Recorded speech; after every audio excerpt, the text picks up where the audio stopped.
Hi. జనరల్‌గా భూమి మీద ఉన్నటువంటి వేస్టేజ్‌ని ఎలా క్లీన్ చేయాలనేది అందరికీ తెలిసిన విషయమే. అండ్ ప్రతి ఒక్కళ్ళు కూడా మన డైలీ లైఫ్‌లో ఆ వేస్టేజ్‌ని క్లీన్ చేస్తూ ఉంటారు. అలాగే భూమి మీద ఉన్నటువంటి వేస్ట్‌ని రీసైక్లింగ్ చేసే విధానాలకు కూడా మనకి అవగాహన అనేది వచ్చేసింది. అండ్ ఆ విధానాలను కూడా క్రమక్రమంగా మనం అవలంబిస్తూ నేర్చుకుంటూ ఉన్నాము, అవలంబిస్తున్నాము కూడా.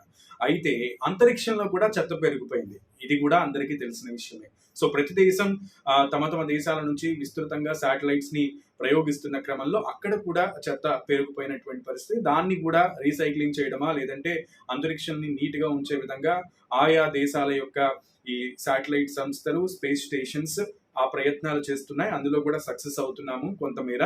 సో పూర్తిగా సక్సెస్ అవ్వాలి. అది కూడా ఇదవుతుంది. అయితే చంద్రుడి మీద కూడా చెత్త ఉందండి. యెస్, మీరు విన్నది నిజమే.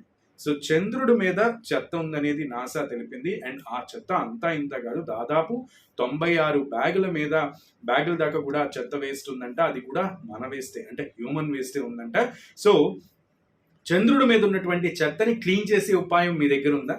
లేదా అక్కడ ఉన్నటువంటి వాతావరణానికి అనుగుణంగా ఆ చెత్తని రీసైక్లింగ్ చేసే విధానం మీ దగ్గర ఉందా? లేదా వానిష్ చేసే విధానం ఐడియా మీ దగ్గర ఏమన్నా ఉందా? ఉంటే ఈ విషయం మీకోసమే. దట్ నాసా దాదాపు $3 మిలియన్ ప్రైస్ మనీని ప్రకటించింది.